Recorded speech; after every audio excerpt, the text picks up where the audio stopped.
ni nasa Abalon guys, oh.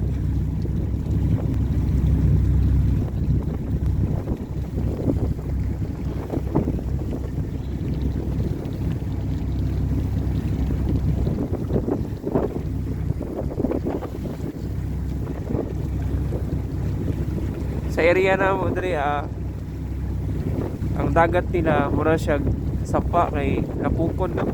So daghan kay mga crabs, octopus. Dingin tinaw ilang dagat diri kay wala lagi napukon, so lubog yun. Samot na nga hangin-hangin or kung mati ang panahon, lubog yun siya.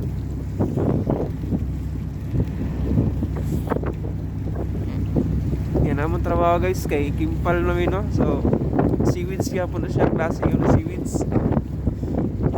Duty mi karon alas 4 sa hapon, alas 3 unta, pero naglain mang panahon, so i-reverse siya hapon and hantod siguro may gabi ani.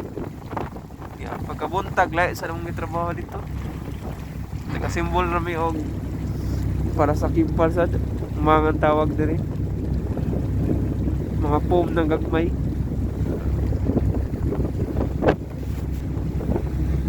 Bugnaw na gid kayo diri gid. Maabot na siya og 5 degrees. Ganinang buntag kay 1 degree. So siguro to ugma is negative. Naka-experience sa diri og snow, so gamay pagid kayo, dali na siya natuno kay na may adlaw atong time, no.